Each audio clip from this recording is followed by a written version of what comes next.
What if the choices we make in the most intimate aspects of our lives have eternal consequences?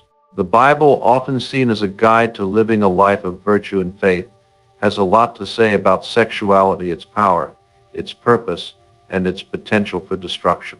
From the earliest pages of Scripture, God outlines the boundaries meant to protect us from harm, yet countless people still fall into patterns of sin that lead to heartache and spiritual downfall.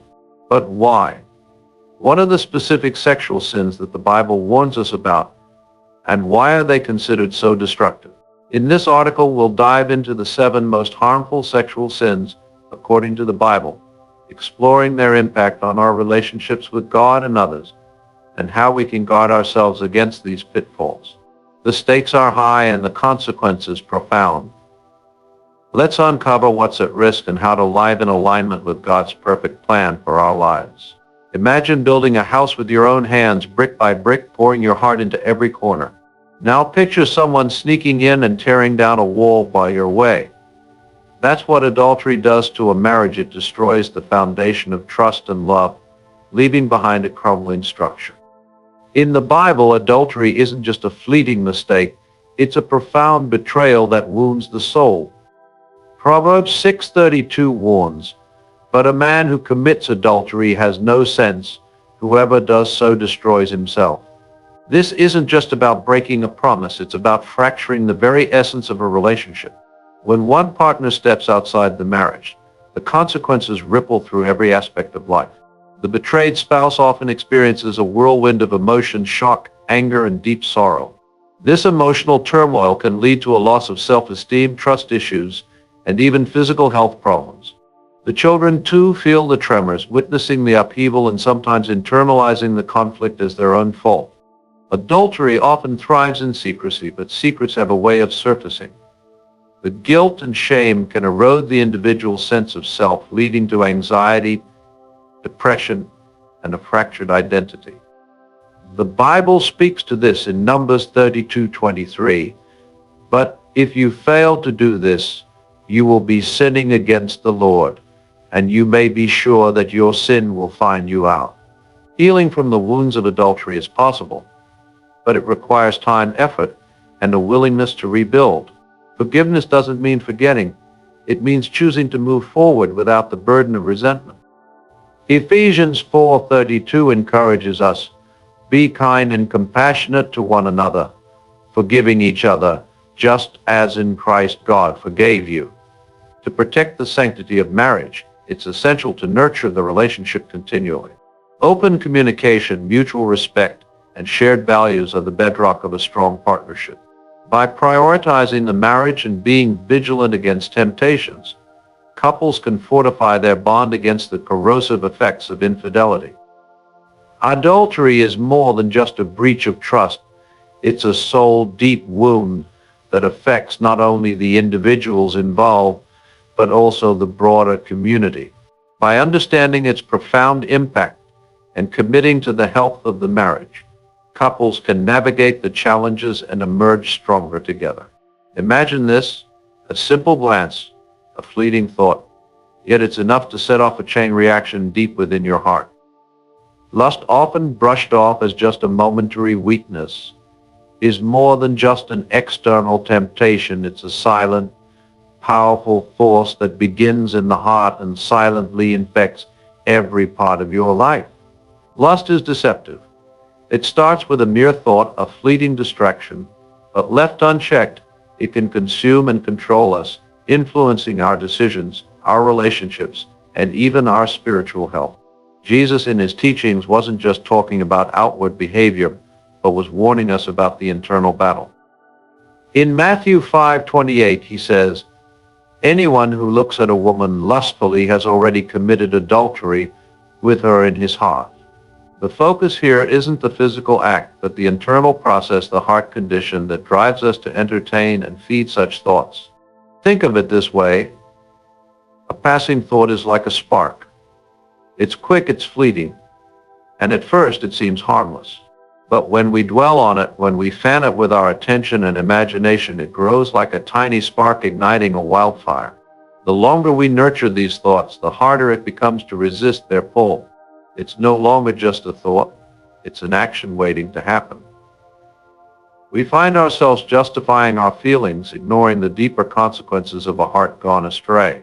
But here's where it gets tricky. It's easy to believe that a fleeting thought is harmless. It's just a thought, we tell ourselves, but what we don't realize is that thoughts are seeds. When we choose to water them, they eventually take root and shape our behavior. Lust is dangerous not because it starts as a thought, but because we let it fester in our hearts. It is in these moments when we entertain it, when we hold it, and when we justify it that we let it control us. The real challenge is learning how to manage our thoughts before they manage us. The true sin lies not in the initial thought, but in how we choose to nurture it. When we allow lust to settle into our hearts, it turns into something far more destructive than a mere glance. It becomes a heart problem that can erode our lives from the inside out. Lust isn't just an outward issue, it's an internal battle. It's about how we guard our hearts and minds from letting destructive thoughts take root. Only when we take control of our hearts, turning away from such temptations, can we avoid the dangerous consequences of an unchecked desire. Picture this: you're scrolling through your feed, lost in an endless loop of content. Hours slip away without you even realizing. Now, replace that harmless scrolling with something far more damaging: pornography. It doesn't just steal your time, it hijacks your mind, distorting your perceptions and expectations of reality. Pornography, often viewed as a harmless indulgence, is a silent destroyer. It creeps into your life, leaving behind a trail of broken relationships, shattered self-worth, and unrealistic ideals. The most dangerous part: it's not loud, it's not aggressive, but it's always there, twisting, corrupting, and eroding from within. One of the most insidious effects of pornography is how it distorts expectations, especially in intimate relationships. What begins as casual viewing soon becomes an obsession, and soon enough, real-life connections feel inadequate in comparison to the hyper-stylized, unattainable images portrayed on screen. Relationships begin to suffer because the emotional depth that comes with real intimacy is replaced by fantasy. This creates a cycle where, rather than fostering closeness, intimacy becomes shallow and transactional. The result? A partner feels inadequate, disconnected, and frustrated. Instead of being seen as a loving companion, they become another notch in the quest for an idealized fantasy. But it doesn't end there. Pornography doesn't only wreck relationships, it wrecks your self-worth too.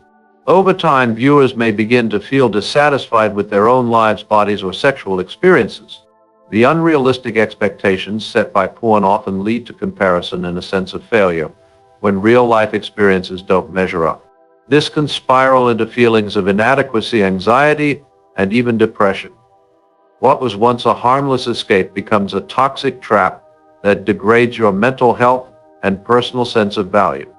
The mental peace you once had is slowly replaced by a craving for more stimulation, more fantasy, more of the distorted view of reality. It creates a disconnect with your true desires and emotions, ultimately rendering you less capable of forming deep, meaningful connections with others. Pornography might seem like a fleeting distraction, but in reality it's a silent destroyer. It promises pleasure but delivers emptiness. It steals time, self-respect, and the ability to connect authentically. Breaking free requires awareness, intentionality, and a commitment to rebuilding both your mental peace and relationship potential before it's too late. Imagine stepping into a roller coaster with no seatbelt, no safety measures, and no idea where the twists and turns will take you. Now, imagine this roller coaster is the emotional ride you sign up for when engaging in premarital sex. The thrill might seem worth it at the moment, but once the ride is over, the aftermath can leave you bruised, disoriented, and longing for something you can't quite put into words. Premarital sex often comes with a hidden cost, the loss of self-respect and emotional intimacy, which is far more significant than any fleeting pleasure. Sex is a beautiful, sacred act designed by nature to be shared in the context of a committed, loving marriage. When experienced within the protective boundaries of marriage, it fosters deep emotional bonds and trust, creating a solid foundation for a shared future. But outside of marriage, when intimacy is rushed and unprotected, it can have the opposite effect. It leaves emotional scars that can last a lifetime, affecting your ability to connect with others and yourself. It's important to recognize that engaging in premarital sex isn't just breaking rules or defying societal expectations. It's about protecting yourself from emotional harm. The act of giving yourself to someone else physically and emotionally before truly knowing them in a deep, committed way can lead to confusion, regret, and feelings of worthlessness. Rather than building intimacy, it often creates distance because of unspoken expectations and the unbalanced emotional investment. The roller coaster of emotions can leave you feeling emotionally exposed and vulnerable without the solid support of a lasting relationship. We often hear people talk about love, desire, and passion as reasons for engaging in premarital sex. Yet, what's often missing in these encounters is the deeper connection of trust, mutual respect, and emotional security.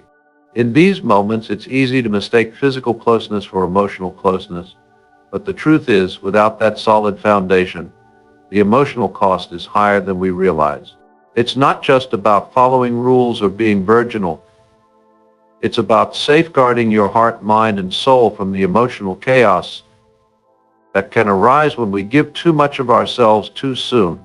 Ultimately, protecting your self-respect means valuing your emotional well-being and understanding that true intimacy takes time, trust, and a genuine connection. Instead of rushing into an emotional whirlwind, allow your relationships to grow naturally, with respect for both yourself and your partner. In the ongoing discussions surrounding homosexuality, one powerful viewpoint often comes up: that it is an unnatural desire, one that goes against the divine design set forth by God. This perspective stems primarily from religious beliefs, particularly those rooted in Christian teachings, where the Bible is seen as the ultimate authority on human behavior and relationships. But what does it truly mean for something to be unnatural? And is this understanding relevant to how we navigate human relationships in modern times? For many, the argument against homosexuality is not solely based on sexual acts themselves, but on a deeper notion that it defies God's intended order for human relationships.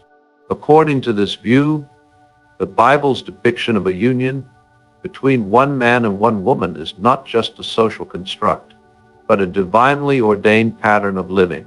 This idea suggests that any deviation from this arrangement is a form of rebellion, not just a personal choice, but an affront to a higher divine plan. Yet the question remains, what is God's natural design? In ancient times, human relationships were understood in a very different context. The Bible reflects a culture and set of circumstances far removed from today's global society, where sexual orientations are acknowledged with greater complexity. The problem with labeling homosexuality as unnatural is that it implies a universal truth, ignoring the diversity and nuances in human experiences, feelings, and identities. However, even with shifting cultural attitudes, this debate still carries significant weight. For people who uphold these traditional views, it's not just about condemning an act, but about aligning human behavior with what they believe to be God's original vision for mankind. This belief calls on adherents to preserve the purity of divine intent, seeking to protect the integrity of relationships as God designed them. While many argue that interpretations of the Bible can evolve, or that God's design is more inclusive than traditionally assumed, there's a challenge here. Can we truly understand what is natural in the context of a relationship? Or are we simply holding on to ancient views that no longer align with the reality of modern love? This discussion hinges on how one interprets sacred texts, how society views moral truths, and whether human connections can be understood through the lens of divine order or the evolving understanding of human nature. What if the very foundation of trust, love, and respect in a family could be shattered in an instant? Incest, a taboo that transcends mere sexual boundaries, threatens to obliterate the sacred bond that holds families together. When we talk about family, we often picture a haven of safety, support, and unconditional love. The relationships between parents, children, siblings, and extended family members are meant to be built on trust, respect, and shared experiences. Yet there is a violation so deep that it cuts to the heart of this foundation: incest. Far from being just an act of immoral sexual behavior, incest disrupts the sacred and irreplaceable connection between family members, leaving long-lasting emotional and psychological scars. From a biblical perspective, incest is not just a sin, it is referred to as something wicked. This language isn't coincidental. It's meant to underscore how profoundly incest undermines the very structure of human relationships. It attacks the purity of the familial bond, replacing trust with betrayal, love with manipulation, and safety with danger. The Bible, in its wisdom, reflects the idea that a family should be a place of nurture and protection, and incest violates that sacred trust. Relatable scenario: picture a world where trust is no longer sacred in a family. Imagine parents no longer safeguarding their children, siblings no longer providing emotional support for one another, and family members being caught in webs of deceit and manipulation. The very essence of what makes a family a sanctuary is destroyed. Without this trust and respect, families would descend into chaos, disconnected and broken, where the most vulnerable are left exposed. The damage done by incest isn't merely physical. The psychological toll it takes is staggering, destroying self-worth, eroding the feeling of safety, and often leaving the victim isolated and alone. The sacred bond that should provide love and care becomes tainted, leaving emotional scars that can last a lifetime. And perhaps even more tragically, the aftermath often leads to cycles of dysfunction, where victims struggle to form healthy relationships in the future. Incest isn't just a personal tragedy, it's a societal one. When family bonds are destroyed, the very fabric of society begins to unravel. If we allow such destructive behavior to go unchecked, we risk losing the very values that keep human relationships intact. Incest is more than a transgression, it's a violation of humanity's most sacred institution, the family. In the hustle of a world driven by transactions, we often forget that not everything has a price. Take sex, for example, an intimate act that, at its core, symbolizes connection, love, and trust. But what happens when society reduces this profound experience to a mere exchange of money? What happens when human dignity becomes a commodity? Prostitution isn't just a transaction, it's a sacrifice of something deeper, more sacred. It's the slow erosion of a person's intrinsic value.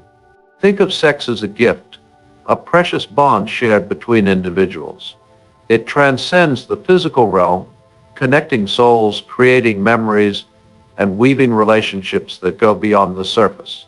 But in the commercialized world of prostitution, this sacred act is stripped of its deeper meaning and reduced to a mere business deal, robbing it of its true essence. In this transactional world, what we often overlook is the inherent worth of the individual engaging in prostitution. Whether driven by desperation, necessity, or choice, these individuals are caught in a system that commodifies them. They're seen not as people with hopes, dreams, and feelings, but as bodies to be bought and sold, used and discarded.